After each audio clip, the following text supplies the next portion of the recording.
Hello there and welcome back. I'm Nick Yakabuchi here once again at RealScreenReviews.com, and our next movie is the special effects extravaganza, The Sorcerer's Apprentice.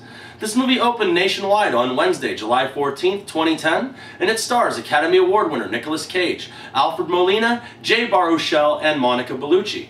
The Sorcerer's Apprentice comes to us from director Jon Turteltaub, the director of the very successful National Treasure films, also with Nick Cage, Phenomenon, and While You Were Sleeping.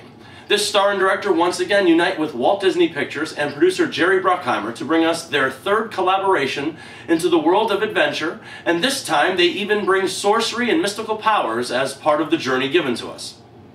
Our film opens briefly in the year 2000, where our hero Dave, a mere 10 years old, accidentally comes into contact with Balthazar Blake, a practicing sorcerer for many centuries that is looking for the prime meridian, or the one true heir to the legendary Merlin the Magician.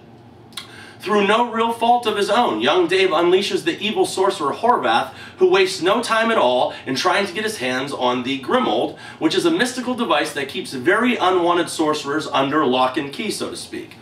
A major battle ensues between Balthazar and Horvath because they soon realize that this young boy could quite possibly be the prime meridian, so Balthazar has no choice but to sacrifice himself for 10 years by imprisoning both himself and Horvath in order for Dave to escape. Flash ahead 10 years when the return of both good and evil powers come looking for Dave, and now he's about 20 but still kind of backward and nerdy. Balthazar gets to Dave first and begins to act as a master to his apprentice while teaching and instructing Dave on the art of sorcery.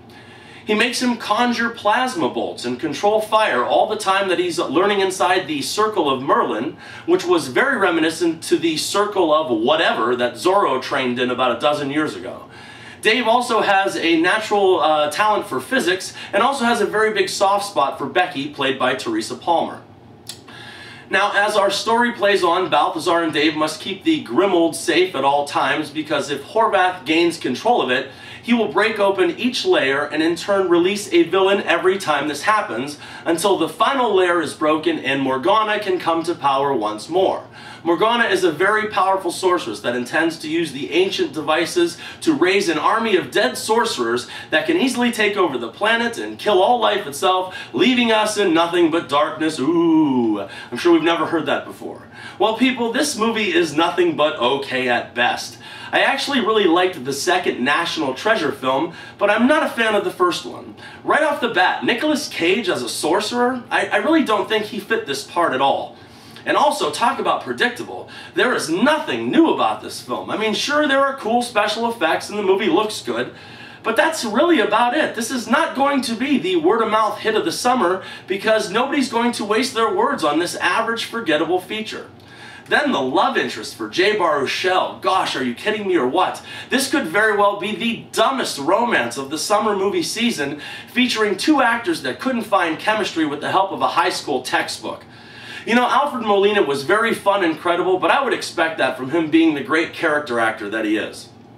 People, Walt Disney Studios spent about $160 million to produce and create The Sorcerer's Apprentice and spent tens of millions more to market the film worldwide.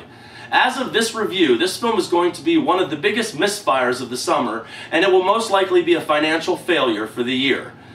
Well, there was a quote from an interview with an executive for Disney, and he said that, "I'm perplexed. I have no response because I honestly don't know what went wrong." Well, for one thing, I saw all of the 3 Pirates of the Caribbean movies, and I saw both of the National Treasure films, which means that this is the 6th time that Jerry Bruckheimer and Disney have made the same exact formula film. 2 other movies opened this weekend, Inception and Cyrus. One had a monster budget and special effects, and one was made for just a few $1,000,000, if that. What these 2 projects have in common is that they were both new and fresh thoughts and ideas brought to the big screen. I once again praised Christopher Nolan because he always challenges himself time and time again, and the smaller film Cyrus was a rich character-driven story fueled by originality. The Sorcerer's Apprentice was made by these guys that didn't even have to look at the action movie playbook because they wrote it over 15 years ago and have been making that movie ever since. They really should take a note from Christopher Nolan and give us something fresh, original, and worth watching.